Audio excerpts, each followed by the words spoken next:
안녕하세요. 혼자서 당당하게 아들을 키우며 살아가고 있는 30대 후반의 돌싱맘입니다. 은혜를 원수로 갚는다는 말을 여러분도 잘 아시죠? 저에게는 원수가 두 명이나 있었습니다. 저는 찢어 죽여도 모자랄 그중 한 명의 원수에게 도움을 준 적이 있답니다. 제가 마음이 넓고 착해서 도움을 준 건 아니고 원수는 원수지만 불쌍해서 도와준 것인데 원수가 그것을 은혜로 갚아주었습니다. 그래서 오늘은 평탄하기만 하던 제 삶에 어쩌다 원수가 둘이나 생기고 또 어쩌다 원수를 도와줘서 은혜를 받게 되었는지 이야기해 보려고 합니다. 이렇게 듣기만 해도 제 이야기 너무 재밌을 것 같지 않나요? 저도 여러분들에게 재미있는 저의 이야기를 들려드릴 생각을 하니 벌써부터 신이 납니다. 그럼 이야기를 시작해 보도록 하겠습니다. 제 인생은 자부할 수 있을 정도로 지극히 평범한 인생이었습니다. 그 이유는 평범한 가정에서 태어났기 때문이었죠. 가정 형편도 평범했고 부모님 두 분의 사이도 원만해서 가정에서 받는 스트레스가 없었습니다. 학교 다닐 때도 그랬습니다. 성적도 아무리 못해도 중간을 유지했었고 친구들과의 관계도 아주 원만했었죠. 대학도 제 수준에 맞는 곳에 진학을 했었고 회사도 그럭저럭 부끄럽지 않은 곳으로 갈 수 있었습니다. 늘 보통이고 평범한 삶을 살아서 그런지 저는 제 스스로가 이 세상의 주인공이 아닌 조연 정도라고 생각을 했었습니다. 그런데 제 인생도 특별한 인생이고 제가 이 세상의 주인공일지도 모른다는 생각을 하게 만들어준 사람이 있었습니다. 바로 제 남편이었죠. 은미야, 너는 도대체 그런 남자 어디서 만난 거야? 네 남자친구 돈 엄청 많다면서 타고 다니는 차가 포르쉐라던데 맞아? 누가 내 남자친구를 봤대? 자인이 그랬어? 근데 오빠 차 그거 말고는 세대 더 있어. 대박이지. 여행 가서 우연히 만난 건데 그때만 해도 나랑 오빠랑 연애하게 될 줄 상상도 못했어. 여행지에서 만난 제 남편은 돈이 엄청 많은 사람이었습니다. 제가 평생 부족함 없이 살아서 그런지 사실 돈 욕심이 그렇게 많지 않았었거든요. 그냥 평생 지금처럼만 살아도 충분하겠다는 생각을 하면서 살았었죠. 그런데 돈이 많은 남편을 만나니 확실히 돈이 좋긴 좋구나라는 걸 느꼈습니다. 친구들의 부러움을 한눈에 받아서 그런지 돈 많은 남자를 만나는 제가 특별해지는 것 같은 느낌이 들었었거든요. 근데 오빠 하는 일이 정확히 어떻게 돼? 엄마랑 아빠한테 오빠 인사시켜드릴 거라고 하니까 정확히 어떤 일 하는 사람이냐고 묻더라고. 근데 내가 거기서 대답을 못하니까 엄마 아빠가 걱정을 너무 많이 하시더라. 오빠 외국계 금융회사 다닌다고 말했었잖아. 내가 말해도 은미 너는 알아듣기 힘드니까 내가 장모님이랑 장인어른 직접 찾아뵙고 정확히 어떤 일 하는지 말씀드리면서 안심시켜 드릴게. 걱정시켜서 미안해. 남편이 금융 쪽 일을 하면서 자수성가를 했다는 사실 정도만 알았지 남편이 정확히 무슨 회사에서 어떤 일을 하는지는 몰랐습니다. 남편이 제가 들어도 모르는 일이라고 해서 굳이 깊게 파고들지 않았어요. 그리고 그땐 제가 어려서 그랬는지 당사자들만 서로 좋다고 하면 결혼하는데 다른 문제는 없을 거라고 생각했습니다. 하지만 시모를 만나고 제 생각이 잘못된 생각이라는 걸 깨달았죠. 솔직히 나는 너네들 결혼 안 했으면 좋겠다. 만난 지 아직 2년밖에 안 됐다면서? 2년 만나서 서로에 대해 알면 얼마나 더 안다고 섣부르게 결혼을 하니? 좀 더 만나보다가 아니다 싶으면 헤어지고 그때도 죽고 못 살 것 같으면 그때 결혼하도록 해. 엄마, 저희 서로에게 확신이 있어서 결혼하는 거예요. 이 사람이 내 사람이다 하는 그 정도의 확신이 없었다면 저 은미한테 프로포즈 안 하고 헤어지자고 했을 거예요. 엄마 제 성격 아시잖아요. 시모는 처음엔 저희 결혼을 반대하셨습니다. 그 이유는 남편과 저의 연애 기간이 짧다는 것이었는데 얼마 가지 못해 금방 본심을 드러내셨습니다. 다른 이유가 있으셨던 것이었죠. 솔직히 은민애는 우리 집이 사돈 맺기 너무 평범한 집안이니? 나는 비슷한 수준의 집안이라 사돈 맺고 싶어. 그래야 내 마음도 편하고 딸 시집 보내는 사돈들 마음도 편하지. 안 그러니? 엄마, 우리 집이 대단하면 얼마나 대단하다고 그러세요. 누가 보면 우리 집 재벌가 집인 줄 알겠어요. 저희 집도 은민이만큼이나 평범하잖아요. 솔직히 더 자세히 들여다보면 저는 우리 집이 은미 집보다 더 못할 수도 있을 거라고 생각해요. 장인어른이랑 장모님 사이 엄청 좋으시거든요. 너 조용하지 못해? 너는 아직 내 아들이야. 왜 벌써부터 그 집 사회 행세를 하고 있니? 그래, 네 말대로 집안 그렇다 치자. 근데 네가 은미보다 잘나도 너무 잘나야지. 너 은미보다 돈 얼마나 더 벌어? 몇 배는 더 벌 거 아니야. 은미 너는 모아둔 돈이라도 있긴 하니? 시모는 잘난 아들을 평범한 저희 집안과 평범한 저에게 장가 보내시기 너무 아까우신 듯 했습니다. 그래서 저희 집안 형편과 수준을 운운하며 저희 결혼을 반대하셨죠. 하지만 시모가 결혼을 반대한다고 해서 물러설 남편이 아니었기 때문에 저희는 결국 시모에게 결혼을 허락받아낼 수 있었습니다. 은미야, 그동안 우리 엄마 때문에 마음고생 많았지? 엄마한테만 결혼 허락받으면 큰 고비 넘긴 거나 다름없으니까 이제 너무 걱정하지 말고 결혼 준비하면 매진하자. 그동안 우리 엄마가 말 심하게 했던 거 내가 대신 사과할게. 받아줄 거지? 당연하지, 오빠. 나 솔직히 마음은 너무 속상했지만 어머니 마음 이해해. 나라도 오빠같이 멋진 아들 아무한테나 장가 보내기 싫었을 거야. 아무나라니. 은미 너는 나한테 절대 아무나가 아니야. 세상 그 누구보다 특별한 사람이니까 너는 내 앞에서 당당해도 돼. 시모에게 결혼 허락만 받으면 그 이로는 일사천리로 진행이 될 줄 알았지만 우리 시모의 심술은 끝도 없었습니다. 제 마음에 안 드는 며느리인 저를 골탕 먹이시려고 그러시는 건지 정말 사람이 욕심이 많은 건지 결혼 전에 가져오라는 게 참 많으셨습니다. 은미 너 예단이나 예물은 제대로 준비하고 있니? 돈 없다는 핑계로 간소하게 생각은 아니지? 정석대로 준비해, 정석대로. 그렇지 않아도 부모님이랑 준비 중에 있어요. 어머님, 혹시 받고 싶으신 예물 같은 거 있으세요? 최대한 어머님 원하시는 걸로 준비하도록 해볼게요. 은미 너 감당 가능하겠니? 내가 뭘 갖고 싶어 하는지 알면 너 도망갈 텐데 그래도 괜찮아? 이왕 좋은 마음으로 해드리는 거 좋은 걸로 해드리면 좋죠, 어머님. 평소에 갖고 싶으신 거 있으셨어요? 갖고 싶은 것들 목록으로 정리해서 문자로 보내줄 테니까 거기서 네가 사올 수 있는 걸로 사서 가져와라. 네 시아버지랑 네 시누이 것들도 적어 보낼 테니 그 누구 거 하나라도 빠뜨릴 생각은 하지 말고. 내 말 알아들었니? 솔직히 돈은 문제가 되지 않았습니다.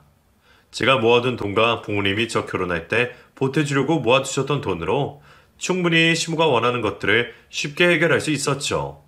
그런데 해가면 해갈수록 시모의 요구는 점점 커져만 갔습니다. 네가 사준 그 가방 말이다. 네 큰 신호가 예쁘다면서 뺏어가는 바람에 나는 한 번도 들지 못했지 뭐니. 혹시 똑같은 걸로 하나 더 사줄 수 있겠니? 내가 남 준 것도 아니고 네 신호 준 거면 그 정도는 다시 해줄 수 있지? 엄마, 그걸 왜 누나를 줘요? 은미가 엄마 쓰라고 사준 건데 그러시면 안 되죠. 누나한테 다시 돌려달라고 말하세요. 아니면 제가 누나한테 전화할까요? 너는 여자들끼리 대화하는데 끼어들지 말고 빠져라. 그리고 은미 자기 신우들한테 옷값 말고 준 게 뭐가 있니? 너랑 결혼하면 너희 누나랑 네 동생한테 당연히 명품 백 하나 정도는 해줘야 되는 거 아니야? 지금까지 제가 누나랑 유민이한테 사준 가방만 내도 몇 개인 줄 아세요? 그거면 됐지. 왜 은미한테까지 받으려고 하냐고요. 사람들이 염치가 있어야죠. 중간에서 남편이 알려주지 않았더라면 저는 시댁예물 사다 바친다고 모아둔 돈을 결혼 전에 다 써버렸을지도 모른다는 생각이 들었습니다. 솔직히 저도 그렇게 모자란 사람이 아닌데 이렇게까지 하면서 결혼을 하려고 하니 살짝 억울한 마음이 들었습니다. 결혼 준비 과정에서 제가 힘들어하자 엄마가 이렇게 말씀해 주셨습니다. 은미야, 너희 시어머니 때문에 힘들겠지만 조금만 참어라. 그래도 네 신랑은 끝까지 네 편 들어주지 않았니? 그게 얼마나 복인지 알아? 지 마누라 편도 못 들고 지 엄마 편든다고 바보 같은 짓 하는 남편들이 세고 셌어. 그리고 인구는 너한테 아낌없이 주잖아. 그걸 생각하면서 너 너희 시댁에 그 정도는 해줘도 된다고 생각해버려. 뭐든 좋게 생각하자꾸나. 엄마 말이 맞았습니다. 시모 때문에 억울하기는 했지만 생각해보면 남편은 늘 제 편이었고 남편은 저에게 아낌없이 주었기 때문에 제가 시모에게 갖다 바쳤던 것들을 아까워해서는 안 됐습니다. 결혼식을 올린 후에는 저에게 언제 그런 일이 있었냐는 듯 행복했습니다. 그 이유는 자신들의 가족과 다르게 별종처럼 착한 남편 덕분이었죠. 은미야, 너 회사에 일 그만둔다고 말했어? 은미 너 퇴사하면 우리 유럽 여행 다녀올까? 너 대학교 졸업하고 유럽 가고 싶었는데 바로 취업해서 못 갔다고 했잖아. 이번에 오빠랑 가자. 오빠도 아직 유럽은 못 가봤거든. 오빠가 일 그만두라고 했지만 그러기엔 어머니 눈치도 보이고 오빠 혼자만 일하게 하는 것도 마음 쓰여서 아직 회사 알바 못했어. 우리 엄마 눈치 볼 필요도 없고 나한테 미안해하지 않아도 되니까 당장 일 그만둬. 내가 내 와이프 먹여 살린다는데 누가 뭐라고 해? 저만 생각해주는 남편 덕분에 저는 결혼하자마자 회사를 그만두고 전업주부가 되었습니다. 대학 졸업 후 한 번도 쉰 적이 없던 제가 전업주부가 되어서 행복이나 보람을 느낄 수 있을까 싶었지만 매일 새벽같이 일어나 늦은 시간에 귀가하는 남편을 뒷바라지해주며 사는 전업주부의 일상도 그리 나쁘지 않았습니다. 남편과 저의 결혼 생활은 저희 친정 부모님들 사이만큼이나 평범하고 평화로웠습니다. 그런 평화롭기만 하던 저희의 결혼 생활에 선물인지 폭탄인지 알 수 없는 존재가 나타났습니다. 오빠, 나 오늘 혼자 산부인과 다녀왔는데 임신 7주 차래. 오빠 아빠 됐어. 축하해, 오빠? 결혼한 지 1년 정도 되었을 때 제가 임신을 했었습니다. 남편은 신혼생활 내내 빨리 아이를 갖고 싶다고 했었기 때문에 제 임신에 그 누구보다 기뻐해 주었죠. 제 임신으로 인해 기쁜 일만 가득할 줄 알았는데 해결하지 못할 문제도 동반되었습니다. 오빠, 내가 자궁 약해서 임신 전부터 병원 자주 다녔었다고 말했었잖아. 나는 임신 중에 웬만하면 관계는 가지고 싶지 않아. 오빠, 몇 달만 참으면 되니까 오빠가 나랑 뱃속에 있는 아기 생각해서 조금만 기다려주면 안 돼? 선생님이 안정기에 접어두면 상관없다고 했잖아. 너 왜 안 부리던 고집을 부려? 너는 쓸데없이 걱정이 너무 심한 게 문제야. 오빠, 내가 내 몸 생각해서 그러는 거야? 혹시라도 아기가 잘못될까봐 그러는 거잖아. 나는 10달 동안 애를 품고 있는데 오빠는 그 몇 달을 못 참아서 그래? 너는 왜 사람을 쓰레기로 만들고 그러냐? 그건 인간의 본능이야. 어떻게 인간의 본능을 억누르기만 하냐고? 너 설마 이걸로 사람 인내심 테스트 하는 거 아니지? 남편은 임신 중인 저에게 계속해서 잠자리를 요구했었습니다. 하지만 임신 전부터 자궁이 약해서 산부인과 진료를 자주 받았던 저는 혹시라도 저희의 잠자리 때문에 아이에게 영향이 미칠까 남편의 잠자리를 거부했었어요. 남편은 잠자리를 거부하는 제 말을 당연히 이해하고 들어줄 거라고 생각을 했습니다. 하지만 남편은 제 예상과 다르게 잠자리를 거부하는 저에게 화를 내고 짜증을 냈습니다. 나 이번 일로 너한테 정 떨어질 만큼 다 떨어졌어. 지금 보니까 네가 사람 화나게 하는데 재주가 있더라고. 네 마음대로 너 편한 대로 살 거면 너 혼자 살지 왜 나랑 살아? 오빠, 오빠답지 않게 갑자기 왜 그래? 내가 뭘 그렇게 잘못했다고 나한테 정이 떨어져? 오빠 요즘 밖에서 힘든 일 있어? 너는 부부관계에서 가장 중요한 게 뭐라고 생각하냐? 나는 부부라면 낮에도 밤에도 즐거워야 된다고 생각해. 근데 네가 우리 지금 부부의 즐거움을 다 망가뜨리고 있잖아. 너는 그렇다고 생각 안 하냐? 임신 후 남편과의 관계가 엉망진창이 되자 임신이 되지 말았어야 했나라는 생각과 뱃속에 있는 아이가 원망스럽기 시작했습니다. 그래서 제가 저에게 찾아온 아이를 선물인지 폭탄인지 모르겠다고 말했던 것이었습니다. 임신으로 인해 제가 잠자리를 거부하자 남편은 밖으로 겉돌기 시작했습니다. 오빠, 왜 또 말도 없이 외박이야? 나 오빠 기다린다고 잠도 못 자고 밤새 거실에 앉아 있었어. 오빠한테 무슨 일 생긴 줄 알고 얼마나 걱정했는 줄 알아? 지금 못 들어온다고 연락해주는 게 그렇게 힘들어? 너 되게 가식적이다. 내가 밖에서 딴짓 할까봐 잠 못 자고 기다린 거면서 마치 내 걱정하느라 그런 것처럼 거짓말도 잘하네. 나 방금 너한테 깜빡 속아 넘어갈 뻔했어. 오빠, 나 두고 그럴 사람 아닌 거 알아. 그러니까 그런 걱정은 안 해. 다음부터는 못 들어오면 못 들어온다고 미리 말해줘. 그럼 내가 걱정 안 하고 안 기다리고 잘 테니까. 남편은 사춘기 소년처럼 삐뚤어지기 시작했습니다. 저는 남편이 저에게 삐져서 그런 거라고 생각을 해서 아이를 낳고 나면 다 해결된 문제라고 생각했습니다. 그래서 남편이 저에게 못되게 말하고 밉게 행동하는 것도 다 이해하고 받아주려고 했었기 때문에 남편이 외박을 해도 크게 뭐라고 하지 않았습니다. 그런 저의 인내심의 한계는 딱 임신 막달까지였습니다. 임신 막달에 다다른 저는 쥐고 있던 폭탄을 터뜨렸습니다. 오빠, 해도 너무한 거 아니야? 나 당장 내일 출산할 수도 있는 상황인데 오빠는 그걸 알면서도 외박하고 술 마시고 놀고 싶어? 나 오빠 없을 때 진통이라도 오기라도 하면 어떡하려고 그러는 거야. 나 없을 때 진통 오면 나한테 전화 걸어.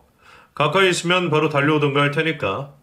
아니면 장모님 불러서 같이 지내던가. 그러면 나 없어도 될 거 아니야. 오빠는 그게 할 소리야? 내 뱃속에 있는 애가 다른 사람 애도 아니고 오빠 애가 있는데 적어도 오빠 애 생각해서라도 오빠는 그러면 안 되지. 이게 다 누구 때문인데 그래? 다 너 때문이잖아. 너 나 이렇게 된 거 내 탓할 생각하지 마라. 남편은 이 모든 게 다 저 때문이라고 했습니다. 저는 도대체 제가 뭘 그렇게 잘못을 해서 남편에게 이런 취급을 받아야 되는지 이해가 되지 않았습니다. 잠자리 거부해서 그래? 내가 임신 중에만 참아달라고 했었잖아. 그게 그렇게 어려워? 도대체 이 말을 몇 번이나 하게 만드는 거야. 오빠는 왜 내 말의 뜻을 이해하지 못하냐고. 그게 다 네 탓이라는 거야. 네가 나를 집에서 떠나게 만들었어. 밤엔 너랑 있어도 재미가 없는데 어떻게 집에 붙어있냐? 너 이런 애인 줄 알았으면 엄마 말대로 너랑 연애만 하다 헤어지는 거였는데 내가 그때 미쳤었나 보다. 오빠는 곧 출산 앞둔 아내한테 그런 말을 하고 싶어? 나도 똑같아. 나도 오빠가 임신 중에 잠자리 안 해주는 아내 밉다고 밖으로 나돌아다니는 남자인 줄 알았으면 결혼 안 했어. 지금 보면 오빠는 나 꼬시려고 착한 척 가면했었던 것 같아. 거기에 순진한 내가 홀딱 넘어간 거고. 막달엔 저도 남편에게 정이 떨어질 대로 다 떨어져 버렸습니다. 그래서 출산 2주일을 앞뒀을 때 저는 남편을 더 이상 믿고 살 수가 없어서 짐을 챙겨 친정으로 들어가 버렸습니다. 곽서방은 어쩌고 너 혼자 왔어? 곽서방 이따가 오기로 했어? 아니면 너만 여기서 지내는 거야? 오빠 일 때문에 야근이 너무 잦아져서 집 비우는 날이 많아가지고 나보고 여기 가 있으라고 해서 왔어. 오빠 외국계 회사라 밤낮 없이 일해야 되잖아. 그치? 안 그래도 아빠랑 그 이야기 했어. 곽서방이 일 많아지면 밤낮 없이 일할 텐데 너 어떡하나 싶었거든. 잘 왔어. 차라리 네가 여기 있으면 엄마도 안심이 되니까 잘 된 거야. 곽서방이 못 챙겨준다고 서운해하지 마. 곽서방도 돈 번다고 그러는 거니까. 알겠지? 그렇게 저는 남편도 없는 친정집에서 진통을 느끼고 병원으로 가야 했습니다. 그리고 남편도 없이 하늘의 선물 같은 아들을 낳았죠. 남편은 제가 혼자서 출산을 하고 한참 뒤에나 나타났습니다. 그것도 시댁 식구들보다 더 늦게 말이죠. 장모님, 죄송합니다. 회사 일이 너무 바빠서 자리를 비울 수 없을 정도라 이제 왔습니다. 정말 죄송합니다. 곽인구, 너 엄마가 사람들한테 쉽게 고개 숙이고 그러지 말라고 했지. 네가 미안할 게 뭐가 있어? 너도 일이 바빠서 어쩔 수 없이 그렇게 된 거잖아. 당장 고기 들어. 놀다가 왔으면서 일한 척하는 남편이 꼴도 보기 싫었지만 그보다 옆에서 그런 자신의 아들의 편을 드는 시모가 얄미웠습니다. 그리고 더 짜증이 났던 건 남편이 저희 부모님들과 시댁 식구들을 속이기 위해 일부러 양복을 차려입고 병원으로 달려왔다는 것이었습니다. 그래, 곽서방. 자네도 연락받고 얼마나 오고 싶었나?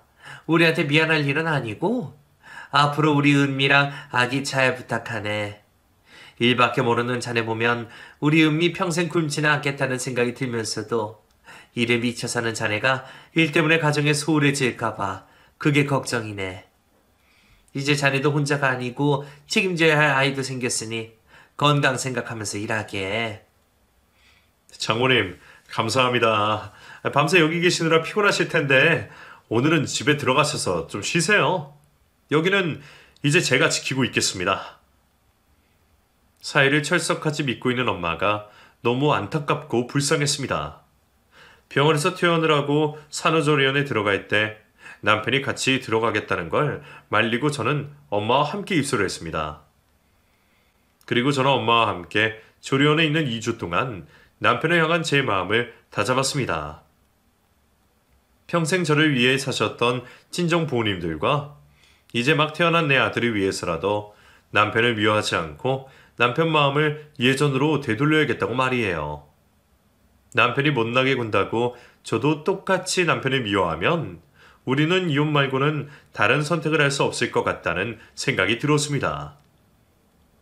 오빠, 내가 오빠랑 떨어져서 산후조리원에 있는 동안 생각해 봤는데 우리 아들 도윤이를 위해서라도 이혼을 하면 안 될 것 같아.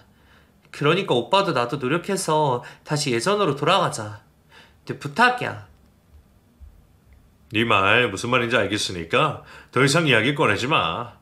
나도 노력하고 있으니까 재촉하지 말란 뜻이야. 남편의 마음을 되돌리기 위해 무더운이도 애를 썼습니다. 일단 저는 남편과 제 사이에 무슨 일이 없었다는 것처럼 행동하려고 노력했었죠. 남편은 천성이 못된 사람이 아니니 제가 잘만 하면 남편이 미안해서라도 예전 모습으로 돌아와 줄 거라고 생각했지만 남편의 마음이 뜬 지는 이미 오래전인 것 같았습니다. 은미야, 못 봐주겠으니까 이제 그만해. 네가 아무리 바락해도 우리 예전으로 돌아갈 수 없어. 우리 사이 이미 끝난 거나 다름없다고. 무슨 소리야, 오빠. 내가 앞으로는 오빠 서운하지 않게 잘할게. 도윤이 봐서라도 우리 같이 노력해보자. 오빠는 아직 노력도 안 했잖아. 도현이한테 아빠 노릇은 제대로 할게. 근데 너한테까지 잘해주길 기대하지는 마. 그리고 은미야, 그냥 우리 아들 잘 키워놔줘. 그렇게만 해주면 내가 그거에 대한 보답은 제대로 해줄게. 도윤이가 오빠 아들이야? 도윤이 내 아들이야. 오빠가 도윤이한테 해준 게 뭐가 있다고 나한테 도윤이를 키워달래? 오빠 말 진짜 웃기게 한다. 누가 보면 진짜 오빠가 낳은 애인 줄 알겠어. 참다 못한 저는 결국 친정엄마를 찾아갔습니다. 너무 힘들어서 누구에게 털어놓고 싶긴 한데 털어놓을 사람이 친정엄마 말고는 없었어요. 사실 엄마가 남편을 너무 믿고 있었기 때문에 제가 말을 해도 제 말을 믿지 않을까봐 걱정했는데 다행히 엄마는 딸인 제 편을 들어주셨습니다. 은미야, 곽서방 딴 여자 생긴 거 아니니? 도윤이도 태어나고 네가 그렇게까지 했는데도 곽서방 정신 못 차리는 거 보면 바람난 거 같아. 곽서방 잘 때 몰래 휴대폰 좀 확인해봐. 엄마의 말을 듣기 전까지 저는 남편이 바람을 피운다고 의심조차 하지 않았습니다. 그건 정말 쓰레기들이나 하는 짓이라고 생각을 했었죠. 엄마의 말을 듣고 보니 남편이 그렇게까지 저를 거부하고 거리를 두는 데는 다른 이유가 있었을지도 모르겠다는 생각이 들었습니다. 그래서 저는 용기를 내어 남편의 휴대폰을 뒤져보았습니다. 오빠, 이게 다 뭐야? 오빠 정말 나 몰래 뒤에서 바람 피우고 있었어? 그것도 나 도윤이 임신했을 때부터. 어떻게 인간이 그런 짓을 할 수가 있어? 아씨, 너 나 몰래 내 휴대폰 뒤져봤어? 너 손버릇까지 나빴네. 아무리 부부여도 서로의 사생활을 지켜줘야지. 지금 그게 중요한 게 아니잖아. 아니, 임신하면 밖에서 헛짓거리하는 남편들 많다고 할 때도 나는 오빠만큼은 그러지 않을 거라고 믿었는데 오빠도 그런 쓰레기 남편들이랑 다를 게 하나도 없었네. 배신감이 치밀어 올랐습니다. 남편이 저 몰래 바람을 피우고 있다는 사실도 충격이었는데 그 시점이 제가 아들을 임신했던 시점이었다는 게 더 충격이었습니다. 이왕 이렇게 된 거 솔직하게 말하자면 도윤이만 아니었으면 진작에 나보고 이혼하자고 했을 거야. 근데 너도 알게 됐으니 이제 솔직하게 말할게. 나 지금 만난 애랑 조만간 집 합칠 생각이야. 오빠, 내가 시간 줄게. 그리고는 모른 척 해줄 테니까 그 여자랑 정리해. 나 오빠 방황하는 거 한 번 정도는 눈 감아줄 수 있어. 없던 일을 해줄 수도 있다고. 그러니까 하루라도 빨리 정리해서 돌아와. 내 마음 변하지 않을 거야. 너도 알잖아. 나 한 번 저간 마음 절대 안 바꾼다는 거. 너 도현이 임신했을 때 내가 얼마나 외로웠는지 알아? 그럴 때 내 외로움을 달래준 여자가 이 여자라고. 나 이 여자한테 정착하기로 했어. 남편이 저와 이혼을 생각하길래 저는 허겁지겁 남편에게 용서를 해줄 테니 상간녀와 정리를 하라고 했습니다. 사실 마음은 용서가 안 됐지만 그렇게 해서라도 남편을 붙잡고 싶었습니다. 그리고 이제 내 집인 거 알지? 시간은 네가 나한테 줄 게 아니라 내가 너한테 줘야 되는 거야. 시간 넉넉하게 줄 테니까 짐 싸서 나가줘. 지금 나가면 도윤이랑 같이 나갈 수 있게 해줄게.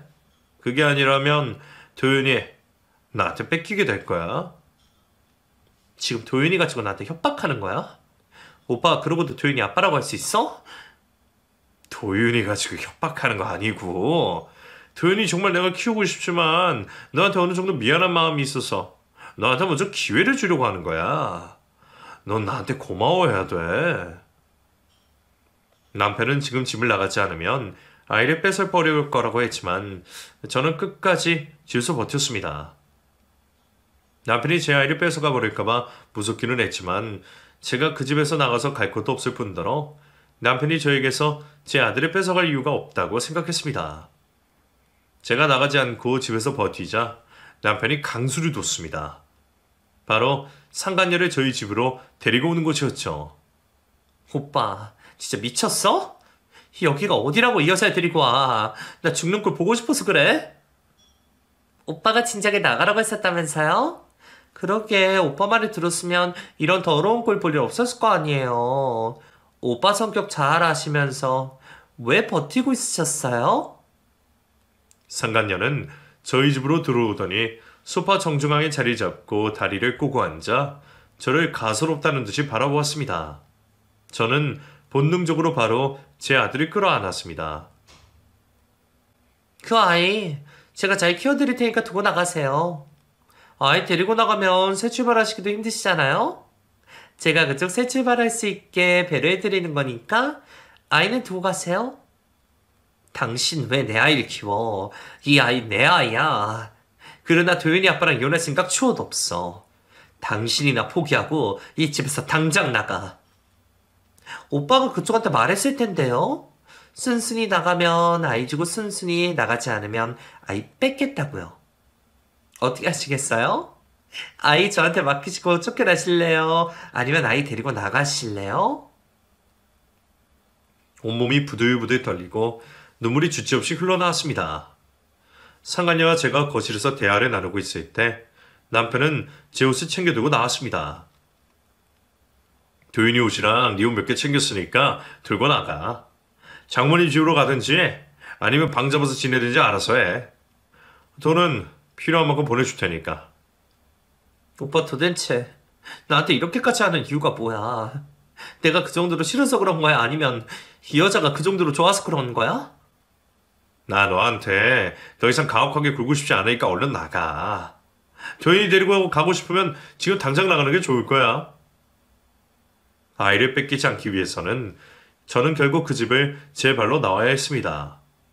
당장 갈 곳이 없었으니 저는 아이를 데리고 결국 친정집으로 갈 수밖에 없었죠. 친정집은 제가 절대 가고 싶지 않은 곳이었지만 제가 피난 갈 수 있는 유일한 곳이었습니다. 곽서방 그 인간이 어떻게 너한테 이럴 수가 있어? 어떻게 그놈이 내 딸을 내쫓아낼 수 있냔 말이야. 내가 당장 가서 그놈의 모가지 꺾어버릴 거야. 그놈 어디 있어? 부모님은 아이를 안고 친정집으로 온 저를 껴안고 한참이나 오셨습니다. 엄마보다는 더 이성적인 아빠 덕분에 저는 정신을 차리고 바로 남편에게 이혼 소송을 걸 수 있었습니다. 이혼 소송에 이기게 된 저는 남편에게 받은 위자료를 가지고 부모님 집에서 나와 아들과 단둘이 살 집을 구했습니다. 제가 아들과 둘만 살 수 있게 된 이유는 바로 남편의 재혼이었습니다. 나 지난해 혼인신고 올렸어. 이제 법적으로 우리는 완전히 남이니까 도윤이 일 말고는 나한테 개인적으로 연락하지 말아줬으면 좋겠네. 양육비는 절대 거르지 않고 보낼게. 남편이 저와 법적으로 다시 남남이 되자마자 기다렸다는 듯이 상간녀와 혼인신고를 하는 걸 보고 그나마 남아있던 미련들이 사라져버렸습니다. 이제는 이 인간과 깨끗이 정리하고 아들을 위해서 정신을 차리고 살아야겠다고 생각이 들어 부모님 집에서 나와 독립을 하게 된 것입니다. 그 와중에 남편에게 고마웠던 것은 돈을 잘 버는 사람이라 그런지 남편이 매달 아들 양육비 외에도 저의 생활비를 함께 보내줬다는 것이었죠. 아이 클 때까지 이 돈 받으면서 편하게 살아야겠다고 생각했는데 어느 날부턴가 상간녀에게로부터 계속 전화가 걸려왔습니다. 도대체 왜 자꾸 전화를 거시는 거예요? 도윤이 아빠가 저한테 보내는 양육비 때문에 그러세요? 저는 그쪽이랑 할 이야기 없으니 저에게 할 이야기가 있거든 도윤이 아빠한테 하세요. 저는 걸려오는 상간녀 전화를 받지 않고 문자로 대답했습니다. 저는 상간녀가 계속 저에게 전화를 걸길래 남편이 저에게 보내주는 양육비와 생활비가 아까워서 뭐라고 하려고 전화를 거는 거라고 생각했습니다. 그런데 어느 날 상간녀가 늦은 새벽부터 저에게 전화를 걸었습니다. 술에 취해서 이런 짓까지 하나 싶어 참다 못한 제가 전화를 받아들었습니다. 저기요. 아무리 그래도 이 시간에 전화를 거는 건 좀 아니지 않나요? 요 며칠 동안 왜 이렇게 사람을 못 괴롭혀서 안달이에요. 제발 연락 좀 그만하세요. 도현이 엄마, 저 좀 도와주세요. 전화 끊지 마시고 제 이야기 좀 들어주세요. 그쪽 술 먹었어요? 이 새벽에 무슨 헛소리예요? 저한테 도와달라뇨. 제가 그쪽을 뭘 도와줘요? 살려주세요. 시키는 대로 다 할게요. 제가 지금 도움을 청할 때가 도윤이 엄마밖에 없어서 그래요. 도윤이 엄마 집 주소 좀 알려주세요. 가서 말씀드릴게요. 쓸데없는 소리 하지 마시고요. 발 닦고 잠이나 자세요. 앞으로 저한테 전화 걸어도 안 받을 테니까 그렇게 하시고요. 늦은 새벽에 전화를 걸어 도와달라는 상간녀가 미친 건가 싶어 전화를 끊고 자려는데 뭔가 찝찝한 감정이 들어 쉽게 잠에 들 수가 없었습니다.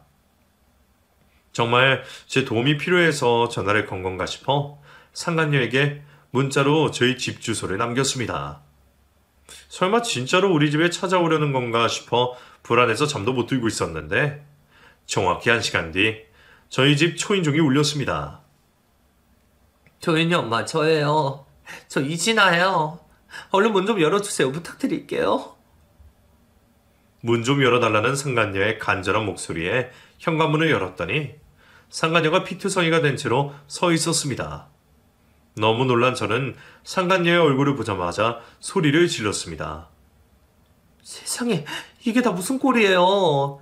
다쳤으면 병원을 가야지 여기로 왔어요. 얼른 병원부터 가세요. 이거 도윤이 아빠가 그런 짓이에요. 제가 병원에 간 걸 알면 병원으로 쫓아와서 또 저 데리고 집으로 갈 게 분명해요. 일단 도윤이 엄마 집 안으로 들어갈 수 있게 해주세요.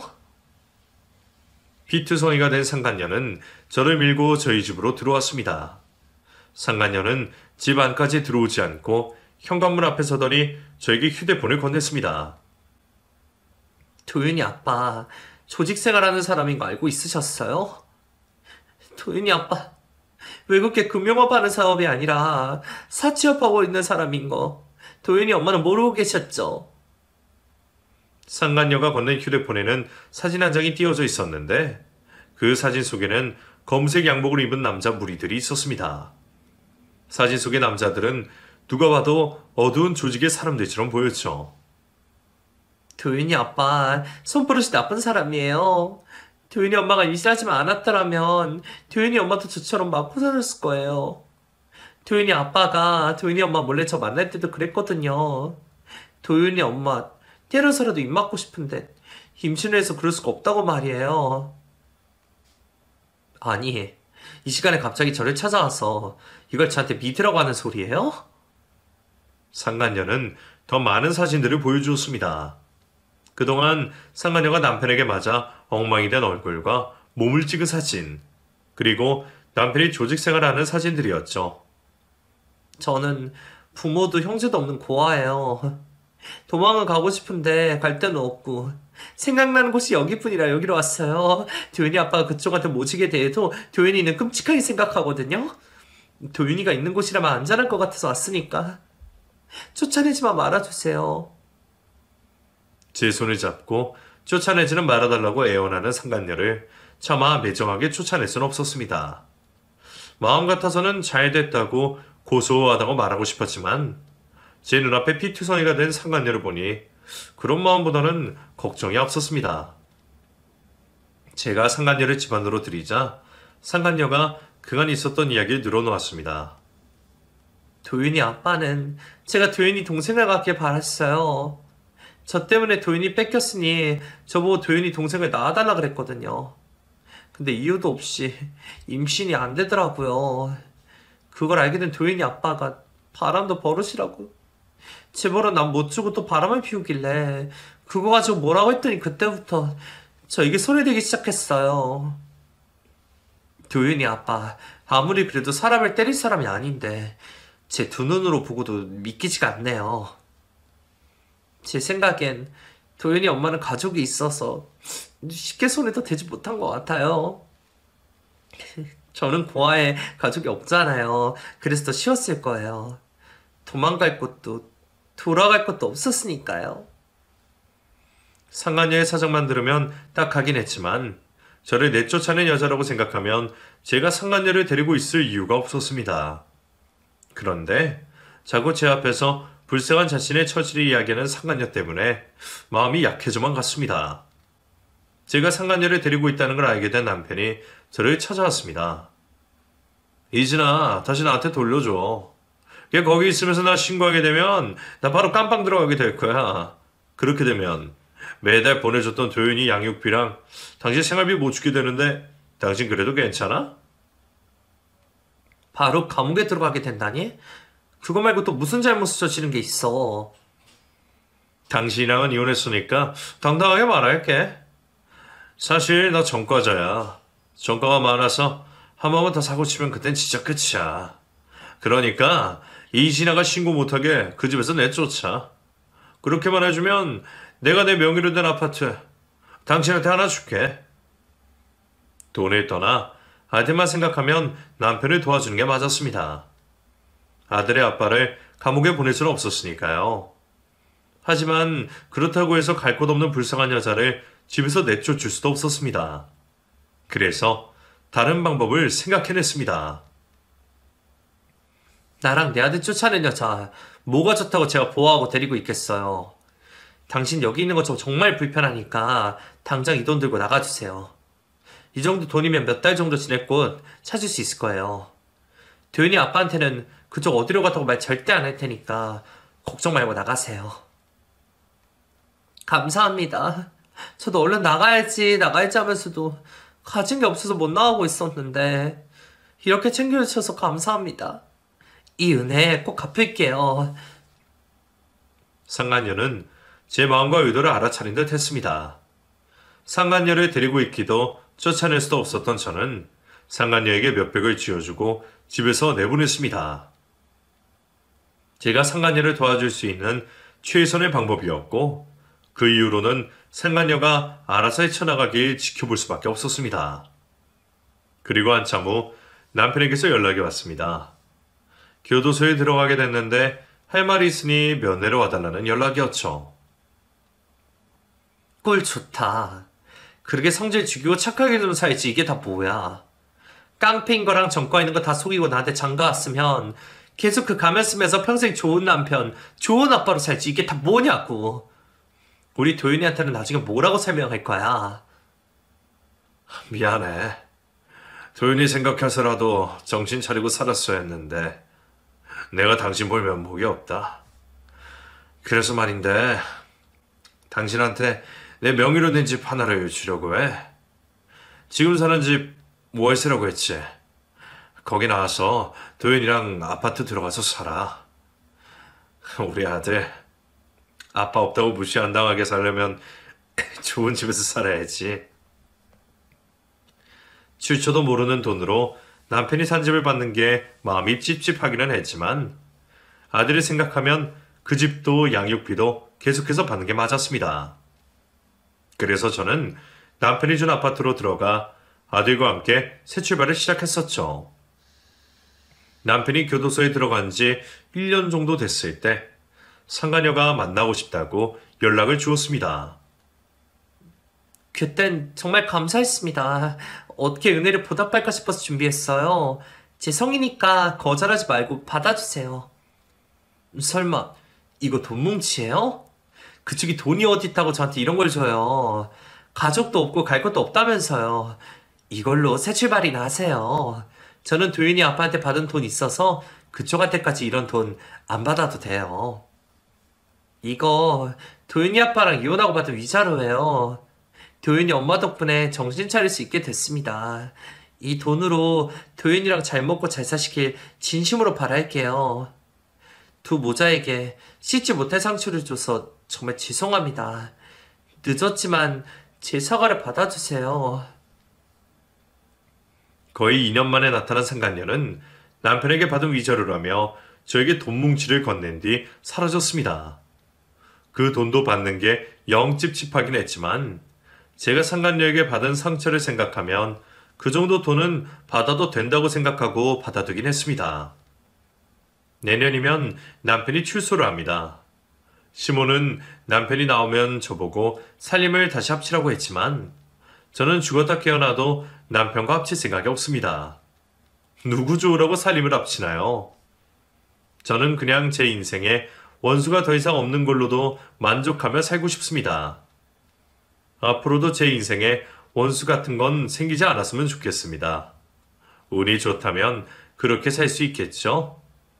누군가를 미워하는 감정만큼 괴로운 감정은 또 없는 것 같습니다. 여러분들은 주어진 소중한 시간, 남을 미워하는 데 쓰지 마시고 사랑하는 사람들에게 사랑을 주는 시간으로 쓰시길 바랍니다. 여러분들에게 좋은 일들만 가득하길 바랄게요. 감사합니다.